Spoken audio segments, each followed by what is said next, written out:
स्वागत है आप सभी का। आपके साथ मैं हूं स्वप्निल। शुरुआत करेंगे इस वक्त की बड़ी खबर से। खबर नागौर से मिल रही है। सरपंचों के अनशन मामले में यह बड़ा अपडेट आपको बता रहे हैं। अनशन पर बैठे एक और सरपंच की तबीयत बिगड़ गई है। तबीयत बिगड़ने पर सरपंच को नागौर रेफर किया गया है। मुंदियाड़ सरपंच राम अवतार बावरी की तबीयत बिगड़ी, उन्हें नागौर रेफर किया गया है। अब तक 5 सरपंच अस्पताल में भर्ती किए जा चुके हैं। असावरी सरपंच को जोधपुर रेफर किया गया है। मनरेगा का भुगतान दिलाने की मांग को लेकर यह अनशन चल रहा है। 8 दिनों से सरपंच अनशन पर हैं, लेकिन इनकी सुनवाई अब तक नहीं हो पाई है। इनकी मांगों पर किसी तरह का कोई आश्वासन इन्हें नहीं मिला है। 8 दिन से सरपंच अनशन पर हैं।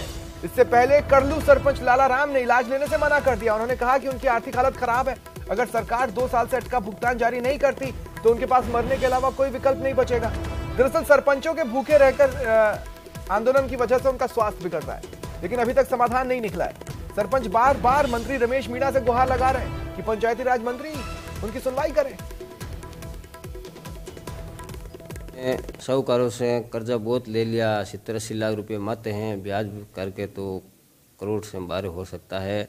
अब गवर्नमेंट पैसा नहीं देगी तो हम क्या करेंगे। गांव में जाते हैं तो मांगने वाले देख लो ने हमेशा फ़ोन आते हैं, 50-50 फ़ोन कि हमारा पैसा कब दोगे कब दोगे। तो हम कहते हैं भाई हमारे पैसा गवर्नमेंट देगी तभी ही देंगे, हम और कहाँ से लाते हैं पैसे। कि ऐसा और सरपंच मांगीलाल जी जो मौत से जंग लड़ रहे हैं, वो कभी भी कुछ भी हो सकता है, उनकी हालत बहुत दयनीय है। और एक हमारे ये लाला राम जी जो सरपंच है, एसी के सरपंच है, इनको हम बार बार मना रहे हैं, लेकिन ये एक ही बात कह रहे हैं, मैं मरूंगा मरूंगा मरूंगा। हम इनको समझाए भी रहे हैं, लेकिन डूंगरपुर से बड़ी खबर है। गैस टैंकर से शराब तस्करी का भंडाफोड़ हुआ है। बिचीवाड़ा पुलिस ने टैंकर जब्त कर लिया है। रतनपुर बॉर्डर पर मुखबिर की सूचना पर यह कार्रवाई की गई। टैंकर से अवैध शराब के 850 कार्टन जब्त किए गए। पुलिस ने चालक को गिरफ्तार कर लिया है, जिससे पूछताछ की जा रही है। जो शराब जब्त की गई है उसकी कीमत 60 लाख रुपए आंकी गई है। कोटा से बड़ी खबर। बहुचर्चित 200 करोड़ महाठगी मामले में यह बड़ा अपडेट है। एक और आरोपी डायरेक्टर गिरफ्तार हुआ है। 5000 का इनामी आरोपी डायरेक्टर अनिल वर्मा गिरफ्तार कर लिया गया है। अब तक 18 से ज्यादा आरोपी गिरफ्तार हो चुके हैं। अब तक 115 मुकदमे मामले में दर्ज हुए। 2500 लोगों के साथ चिटफंड कंपनी ने 200 करोड़ की ठगी की थी। जयपुर में एसीबी की बड़ी कार्रवाई। सीजीएसटी विभाग का सुपरिटेंडेंट और इंस्पेक्टर ट्रैप हुआ है। सीकर एसीबी ने 5000 रुपए की रिश्वत लेते इन्हें पकड़ा। जयपुर के वीकेआई में रिश्वत लेते ये पकड़े गए। सुपरिटेंडेंट रामनिवास, इंस्पेक्टर शैलेंद्र गिरफ्तार हुआ है। 50,000 रुपए की रिश्वत ये मांग रहे थे। टीसीएस बकाया के भुगतान की एवज में इन्होंने रिश्वत मांगी थी। बांसवाड़ा से बड़ी खबर। कोतवाली थाना पुलिस को बड़ी सफलता मिली है। नकली नोट पकड़े गए। एक आरोपी भी गिरफ्तार हुआ है, जिससे पूछताछ की जा रही। वहीं उसका एक अन्य साथी था जो किसी तरह वहां से भाग निकला। पुलिस उसे तलाश रही है। आरोपी के पास से 500 के 71 नोट मिले। आरोपी ऋषभ कलाल हाउसिंग बोर्ड में रहता है, उसे गिरफ्तार कर लिया गया है।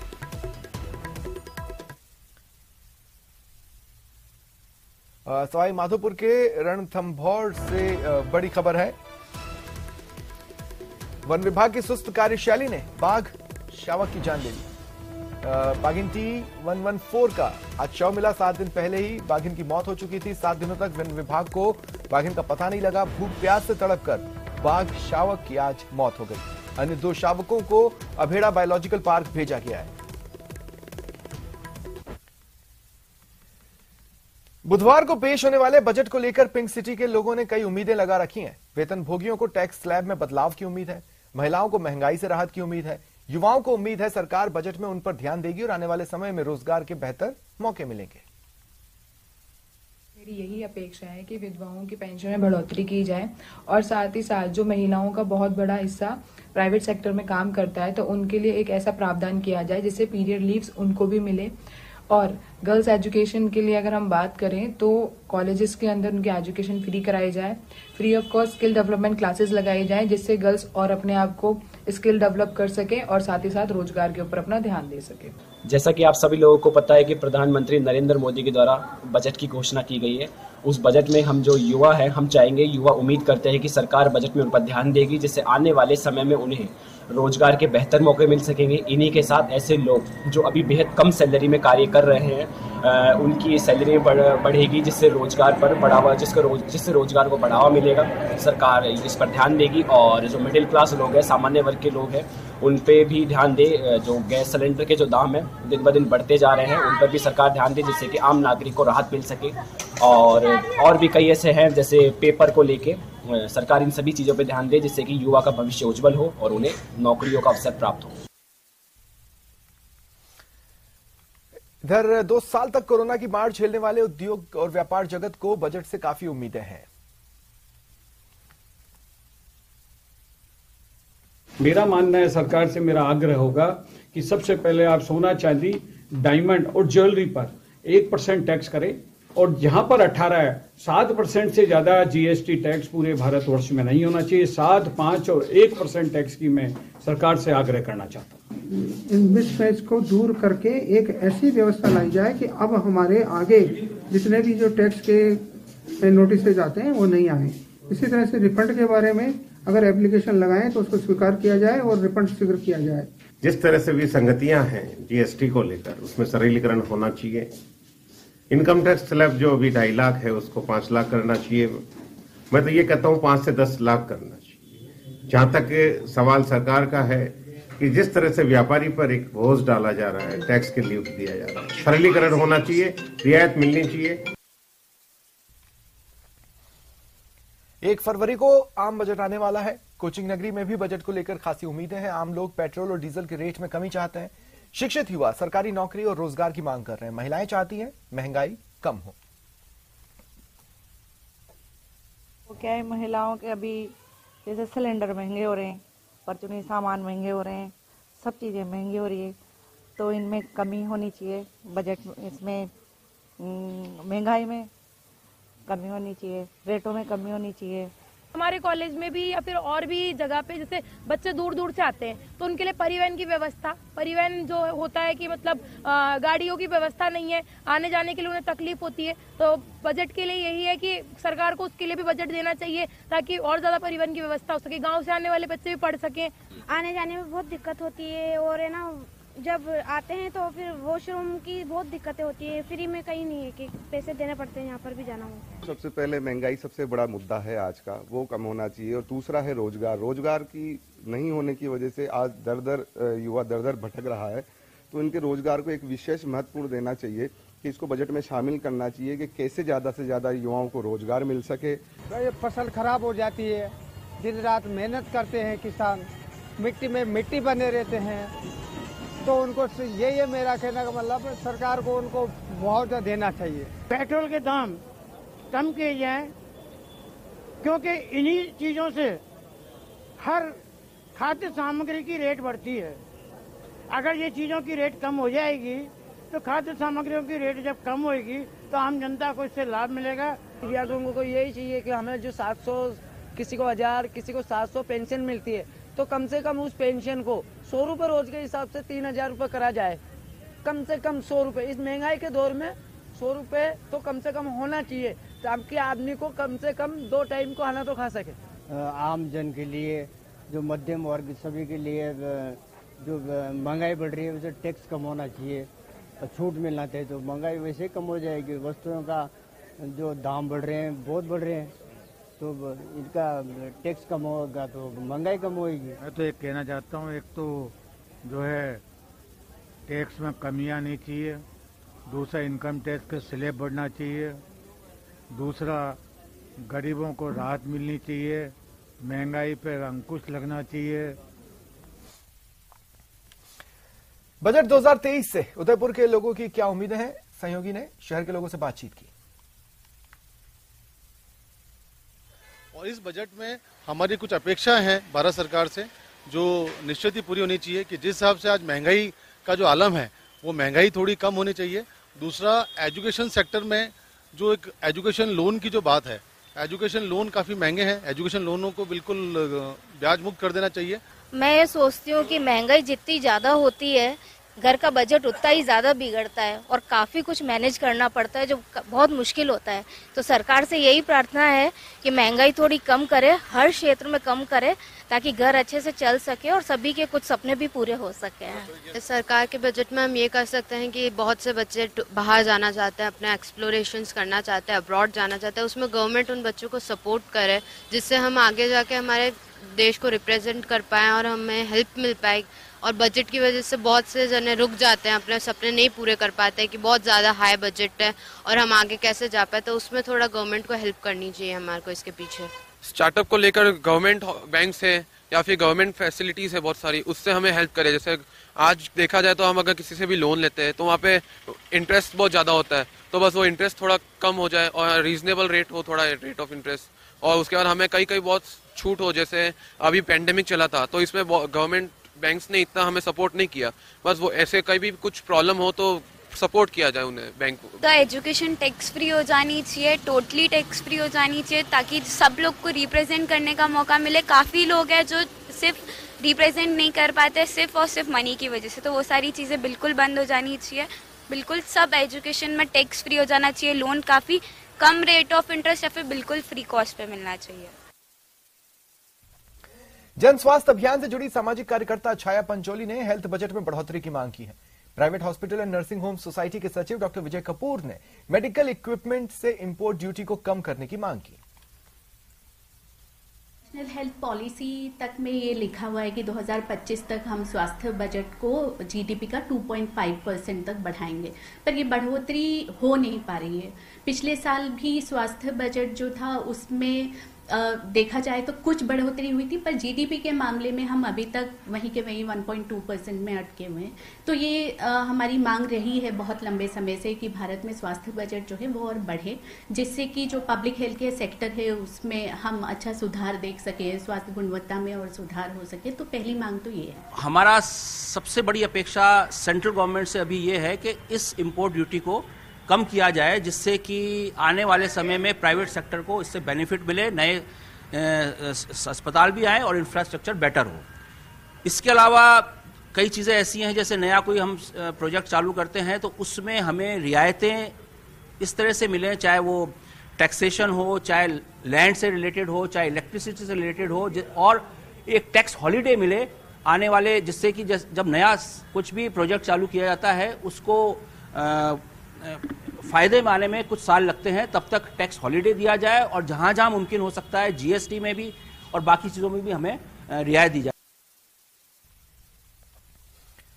कल वित्त मंत्री निर्मला सीतारमण आम बजट पेश करेंगी। सुबह 11 बजे बजट भाषण शुरू होगा।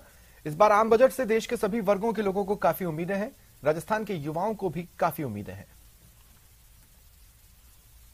केंद्र के बजट से बड़ी उम्मीदें हैं। जून 2022 में कहा गया था कि केंद्र के अधीन 10 लाख पद खाली है सरकारी, लेकिन अभी तक वो 25% भी पद नहीं भरे गए। तो राज्य सरकार जितने पद रिक्त हैं उन पर भर्तियां करे।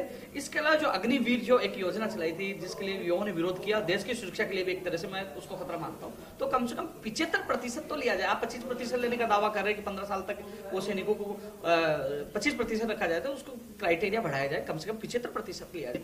लेकिन सबसे बड़ा सवाल है कि भर्तियां निकालना और उसको कंप्लीट करके ज्वाइनिंग देना, ये एक सबसे बड़ी चुनौती है। माननीय मोदी साहब हैं जो अभी सबको एक एक लेटर दे रहे हैं, ज्वाइनिंग लेटर, वो कौन से दे रहे हैं? जो 2018 में जो वैकेंसी निकली थी उसके 2023 में जाकर दे रहे। राज्यसभा सांसद डॉक्टर किरोड़ी लाल मीणा का धरना 8वें दिन भी जारी है। बीजेपी के प्रदेश अध्यक्ष सतीश पूनिया आज उनसे मिलने पहुंचे, उनके संघर्ष की सराहना की। पूनिया ने कहा वे आंदोलन की आवाज हैं, बुलंद आवाज हैं। इसको लेकर बीजेपी विधानसभा में भी चुप नहीं रहने वाली। आज फिर से हम लोगों ने स्थगन लगाए थे, स्पीकर ने उसको अस्वीकार किया है, लेकिन सदन में भी हम इस मुद्दे को जिंदा रखेंगे और धरातल पर भी हमने पार्टी के युवा मोर्चे को कहा है कि जिलों में भी वहां के नौजवानों को संगठित करके और बड़ी संख्या में वहां पर अपना विरोध प्रदर्शन करें।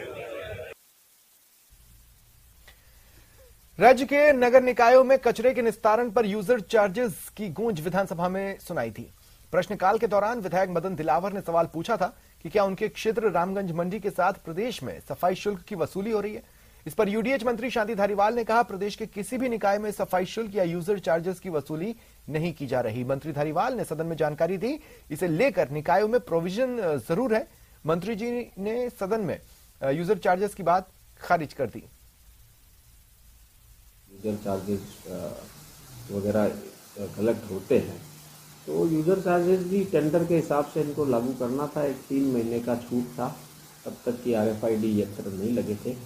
अब तो धीरे धीरे हम पहले वाणिज्यिक प्रतिष्ठानों से होते हुए फिर आवासीय की तरफ भी बढ़ेंगे। बहुत मामूली रकम है ये। वैसे भी हम अनौपचारिक रूप से भी प्राइवेट स्वीपर्स वगैरह के ऊपर भी खर्च कर देते हैं। राजस्थान उच्च न्यायालय की जयपुर पीठ का 47वां स्थापना दिवस धूमधाम से मना। हाईकोर्ट पीठ के स्थापना दिवस पर आयोजित बेंच डे पर राजस्थान हाईकोर्ट बार एसोसिएशन की नवनिर्वाचित कार्यकारिणी का शपथ ग्रहण समारोह हुआ। समारोह का उद्घाटन राजस्थान उच्च न्यायालय के मुख्य न्यायाधीश पंकज मित्तल ने दीप प्रज्वलित कर गणेश वंदन से किया। हाईकोर्ट के फ्रंट लॉन में आयोजित समारोह में नवनिर्वाचित अध्यक्ष महेंद्र शांडिल्य को मुख्य न्यायाधीश पंकज मित्तल ने शपथ दिलवाई। समारोह को संबोधित करते हुए नवनिर्वाचित अध्यक्ष महेंद्र शांडिल्य ने हाईकोर्ट में बेहतर अधिवक्ता बनाने पर जोर दिया। जो नवनिर्वाचित अध्यक्ष जी हैं, उनकी पूरी टीम को मैं शुभकामनाएं देता हूं। और जैसा अध्यक्ष जी ने कहा कि उनकी टीम इस बार राजनीति से हटके वकील बनाने में ज्यादा ध्यान देगी। ये फिस्कल हमारी समारोह होते हैं, ये ओथ सेरेमनी काम हमने उसी दिन से संभाल लिया और अच्छे से इन कामों को करना है। आज भी कहा है कि सिर्फ यहाँ वकालत का एनवायरनमेंट क्रिएट करना है। कार्यक्रम है कि भाई जो नए अधिवक्ता हैं उनके एक तो चैम्बर्स की जो परेशानी है उसका कोई स्थायी समाधान निकाल के चैम्बर्स अलॉटमेंट की प्रक्रिया को और द्रुत गति से और नई बिल्डिंग कोई अगर बन पाएगी हमारे कार्यकाल में तो उसका हम शुभारंभ करना चाहेंगे। ग्रेटर नगर निगम महापौर डॉक्टर सौम्या गुर्जर ने मंगलवार को निगम मुख्यालय के सभासद भवन में सिफारिश संस्था के साथ स्वच्छता के प्रति जन जागरूकता कार्यशाला की अध्यक्षता की। सौम्या गुर्जर ने शहर को स्वच्छ रखने को लेकर कहा कि ग्रेटर नगर निगम की टीम के साथ शहर के हर नागरिक को जोड़कर स्वच्छ सर्वेक्षण में जयपुर को टॉप रैंक पर ला सकेंगे। महापौर ने आमजन से अपील की कि घर से निकलने वाले गीला, सूखा और हानिकारक कचरे को नीले, हरे और लाल कचरा पात्रों में ही रखें। उन्होंने सार्वजनिक जगहों और सड़कों पर कचरा न फेंकने और सिंगल यूज प्लास्टिक का इस्तेमाल नहीं करने की भी अपील की। की जिम्मेदारी निभाई है, पद्मश्री मिली उसकी जिम्मेदारी निभाई है। इसी तरीके से मेरे को जिस संस्था की जो मिली है जिम्मेदारी वो मैं जी जान से निभाऊंगी। और मैं चाहूंगी कि मतलब गांव ढाणी जैसे हमारे छोटे छोटे कस्बे होते हैं जहां हमारे कलाकार रहते हैं वहां जाकर सबको मैं बच्चों को और बच्चों से मैं स्टार्टिंग करूंगी कि बच्चे ही ज्यादा गंदगी करते हैं तो बच्चों से मैं स्टार्टिंग करना चाहूंगी। उनको नचा के गवा के और उनके साथ में खेल कूद के इस तरीके से मैं उनको मोटिवेट करना चाहती हूँ। राजस्थान रोडवेज की पदोन्नति शाखा ने एक बार फिर अजीबोगरीब मिसाल कायम की। परिचालकों के साथ भेदभाव कर एक बार फिर परिचालक से सहायक यातायात निरीक्षक के पद पर पदोन्नति की गई। वर्ष 2021-2022 की पदोन्नति में 53 लोगों को प्रमोशन मिला, जिसमें से 33 रिटायर हो चुके हैं। अब सवाल है कि आखिर रिटायर होने के बाद प्रमोशन देने के पीछे लॉजिक क्या है। राजस्थान परिवहन निगम मजदूर कांग्रेस के महामंत्री हनुमान सहाय भारद्वाज ने आरोप लगाया कि डीपीसी शाखा जानबूझकर सेवानिवृत्त होने के बाद पदोन्नति देती है, जिससे रोडवेज के लिए राजस्व अर्जित करने वाले परिचालकों को पदोन्नति का लाभ नहीं मिल पाता।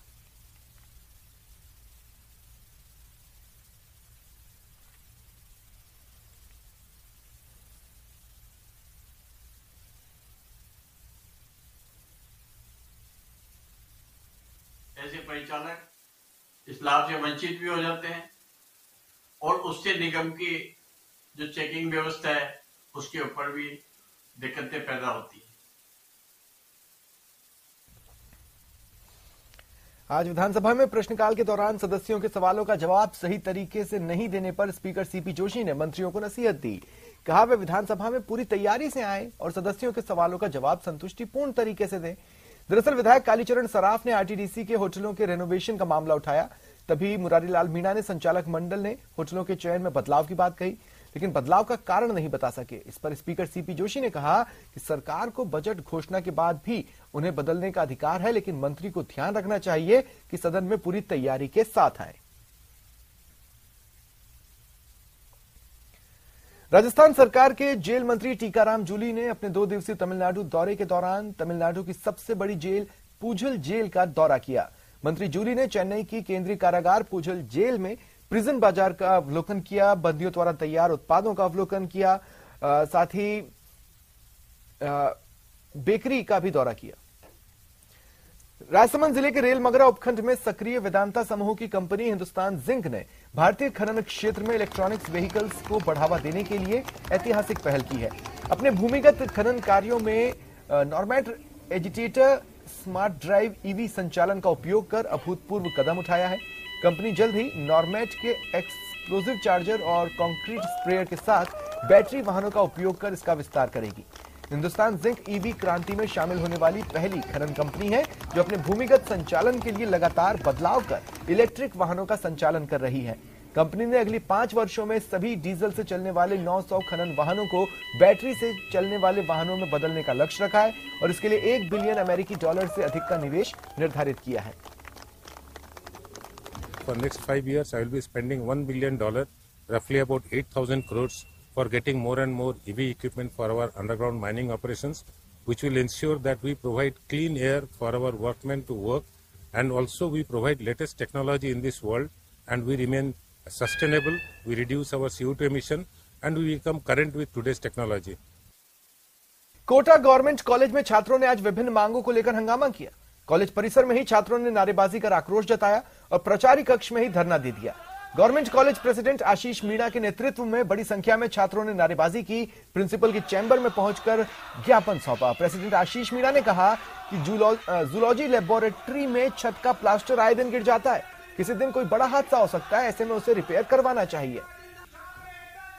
जो फर्स्ट ईयर के स्टूडेंट है, एमएससी प्रीवियस ईयर के स्टूडेंट है, उनका डाटा यूनिवर्सिटी नहीं ले रही। और मेन मुद्दा हमारा ये था क्योंकि कोरोना काल में 3 साल से कोई फीस बढ़ोतरी नहीं हो रही थी, इस बार इन्होंने 400-500 रुपए एक ही ईयर में बढ़ा दिए। ये मतलब स्टूडेंट यदि कोई गांव से बिलोंग करता है स्टूडेंट तो इस फीस को कैसे देगा। यूनिवर्सिटी से रिलेटेड है, यूनिवर्सिटी का पोर्टल वो डिस्टर्ब हो रहा है, शायद वो प्रॉपरली चल नहीं रहा। किसी बच्चे के फोटोग्राफ अपलोड नहीं हो पा रहे, किसी के सिग्नेचर अपलोड नहीं हो पा रहे, और दूसरा इनका फीस बढ़ोतरी के ऊपर है दूसरी मांग, और यही 2 मांगे हैं इनकी मेन इंपॉर्टेंट। अभिनेता अनुपम खेर अभिनीत फिल्म शिवशास्त्री बालबोआ का मुंबई के मल्टीप्लेक्स में ट्रेलर लॉन्च हुआ। इस मौके पर फिल्म के मुख्य कलाकार नीना गुप्ता, अभिनेत्री नरगिस फाखरी, तरुण राठी, आशुतोष वाजपेयी, कलाकार शारिब हाशमी और फिल्म के निर्देशक अजियान वेणुगोपालन मौजूद रहे। अनुपम खेर और नीना गुप्ता फिल्म शिवशास्त्री बालबोआ को प्रमोट करने सड़कों पर उतरे। दोनों बाइक पर घूमते दिखे। फिल्म में भी इनके किरदार बाइक से घूमते नजर आएंगे। अनुपम खेर और नीना गुप्ता बाइकर्स के साथ मोटरसाइकिल से सफर कर मल्टीप्लेक्स पहुंचे। फिल्म का निर्देशन अजयन वेणुगोपालन ने किया है। फिल्म 10 फरवरी को रिलीज होगी।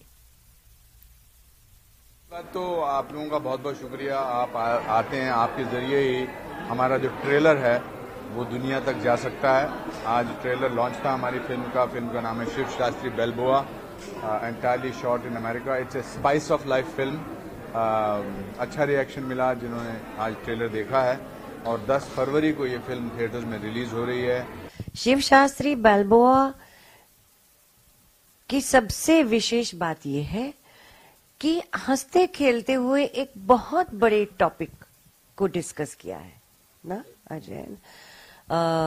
वो टॉपिक जो बाहर के मुल्कों में रहने वाली मेरे जैसी एल्सा जैसी औरतों के साथ होता रहा है, उसको ऐसे टैकल किया कि पता ही नहीं चलता। खेल खेल में बात में बहुत बड़ी बात कह जाते हैं। मुझे लगता है वो इस तरह की बात जब कही जाती है तो वो बहुत बड़ी बात होती है। और अब मुझे दें इजाजत। नमस्कार।